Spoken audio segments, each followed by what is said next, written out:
A recent study by Citigroup showed that 6 out of 10 renters want to buy a house, but the biggest obstacle holding them back is saving money for a down payment. So on today's episode, we're going to provide you with a few key tips to help you save money fast. Welcome to the Homeowner Prep podcast, where every week we educate and encourage aspiring homeowners to help them buy their first home faster. If you aspire to own a home, you're in the right place, so enjoy. Do us a favor and leave a review, a rating, and be sure to subscribe. Now let's get to this week's episode. Hello and welcome to another episode of the Homeowner Prep podcast. I'm your host, Eric Helon, and on today's episode, we're going to be diving into a few tips to help you save money fast. You have to save some money in order to buy a home for your down payment, and a recent study by Citigroup showed that 6 out of 10 renters want to buy a house, but they just haven't saved any money for a down payment. So we're going to go over a few things that talk about how to save money fast, but most importantly, how much are you saving and why are you saving it? When it comes to saving money for a down payment, you first have to know how much are you looking to save. Most first-time home buyers will use a program like an FHA first-time home buyer program where only 3.5% is required for a down payment. So I do want to demystify the whole 20% down. If you're trying to save money and trying to save 20% instead of 3.5%, well, you're already swimming upstream.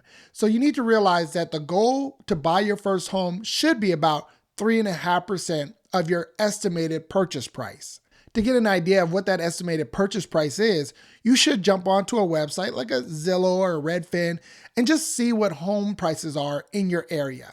Find out what a typical home is going to sell for, and then multiply that by 3.5% to set a goal for your savings. Once you know how much you need to save, then truly focus on why you're saving it. It's easier to save money when you have a dedicated passion to achieving a particular goal. So if 3.5% is your goal and the reason why you're saving is because you want to get out of renting and you want to buy your first place and maybe your family is growing and you need more space for them, this is why you want to set your goal and really focus on your why you want to buy a house instead of renting. That way you can lean on that when times get tough. And that actually brings us to our next point. Times will get tough. Life happens. And so the easiest way to save money fast is to set it up automatically. If you get a payroll every 2 weeks or once a month, whatever it may be, set it up so that your employer automatically takes a portion of your income and sets it aside for you. This really works for folks who work for the state or work in education where they're forced to save a percentage of their income every single month. Maybe it's in a pension plan or some type of forced retirement account. The fact of the matter is that if you don't see it, you won't spend it. And if you don't have access to it, that's even better. So set it up to come out automatically, have it go directly into an account, and preferably have limited access to that account. What I mean by that is you want to make it hard to go ahead and access that money. If you have that money going into an account and you don't have ATM access to that account, all the better. You don't want it to be easy for you to go and draw that money that you automatically save. Another way to save money fast is to make incremental changes in your lifestyle. Do you find yourself spending quite a bit of money on eating out, Starbucks, maybe going to the movies? Whatever the case may be, I'm not saying take all the fun out of your life. You got to enjoy life, but you should make some incremental changes and make some small sacrifices in order to achieve your bigger goal, which is home ownership. The only way to make these incremental changes is to really analyze where your money is going. If you don't know how much you're spending eating out or going to the movies, it's going to be hard for you to measure some small incremental changes. So definitely take some time to really focus on where your money is going, track it on a monthly basis, and then say, I'm going to cut back just 2% or maybe 5%. Whatever the case may be, if you make small incremental changes and force yourself to save that money instead of spending it, then you're going to make the sacrifices needed in order to buy your first home. If you go out and you just try to rip off the Band-Aid, you don't enjoy life, you don't have any entertainment or no eating out, no social life, then chances are you're going to feel like buying a home just isn't worth it. You're going to feel like it's not worth all the sacrifices that you're making. So make small changes. Don't take drastic actions that are going to lead you to revert back to spending your money recklessly.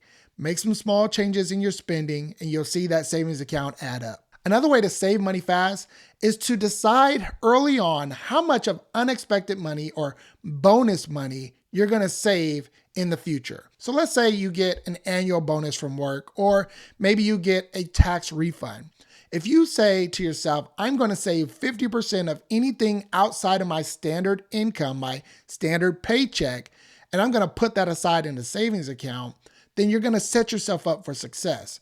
Don't let money come to you without a plan. If you have a plan for any unexpected money, or what I call bonus money, whether it be a gift, an annual bonus, a tax refund, whatever the case may be, then it'll help you grow your savings account so much faster.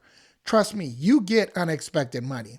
The money you earn on your paycheck isn't all the money that comes into your possession throughout the year. So if you look at that extra money as an opportunity to save money faster for your down payment, then you'll be set up to succeed. Don't look at extra money as a way to go out and splurge and go on a shopping spree.